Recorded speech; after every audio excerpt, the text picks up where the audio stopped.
naman akong ipakita sa inyo mga kabatang mangsi, at huwag nyo naman kalimutan mag-subscribe, mag-like, and mag-comment mga kabatang mangsi. At ipakita ko po sa inyo na hindi ko pa po na ito na videohan mga kabatang mangsi.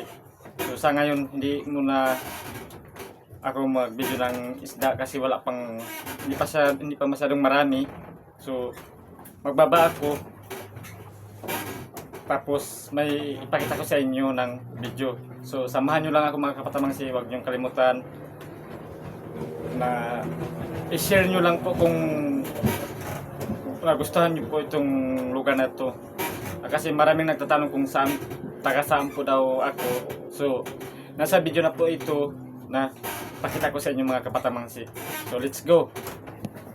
Alam niyo ba mga kabatang mangsi, tuwing hapon maraming pumupunta dito mga tao dahil dito sila magsaya, mag-gimmick at maghandaan kapag mayroon silang birthday.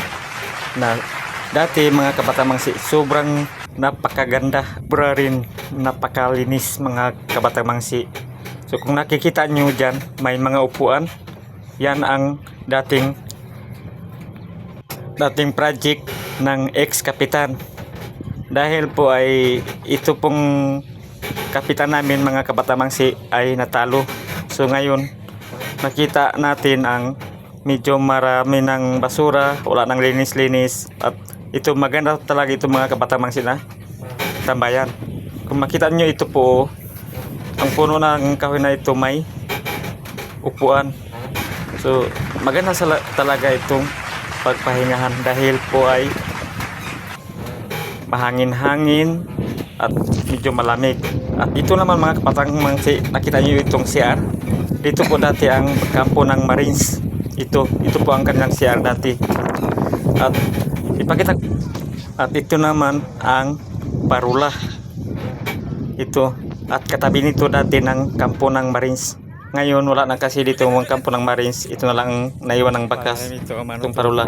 At ito naman ang project ng kapitan, ex-kapitan dati. So medyo natalo, medyo hindi naman siya maayos, at ito na ngayon ang kanyang ngayon. At ipakita ko sa inyo kung saan ako banda at saan ako location. Nakikita niyo itong polo na ito, yun ang Malaysia na yung mga kabatang mangsi. Ito, bundok na yun. At isang oras lang yan takbuhin ng maliliit na bangka. At dito na rin kami dati kumukuha ng signal ng Malaysia mga kabatang mangsi. Ito. At so malapit lang talaga ako mga kabatang mangsi.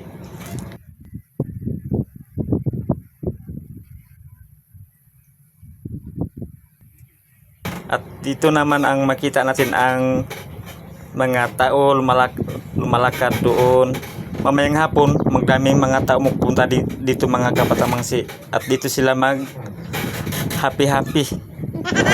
So medyo mas maganda rin siya, pero hindi pareho dati na sobrang napakalinis.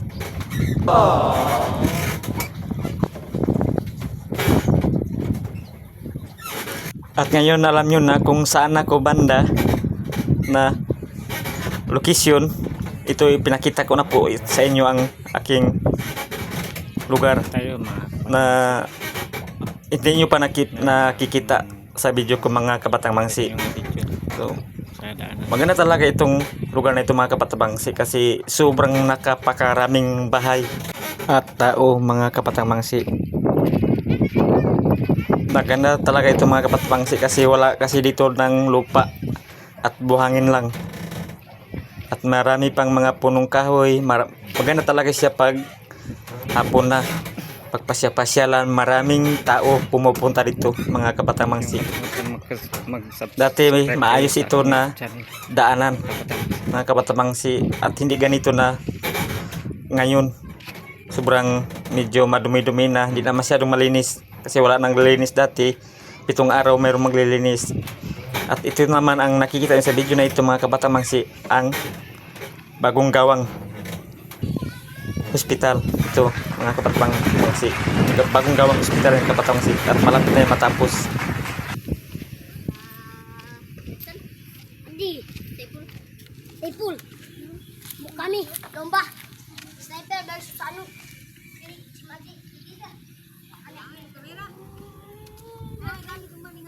Kaya ako umuwi ng mga kabatamangsi dahil mayroon talaga palaging YouTube ko to.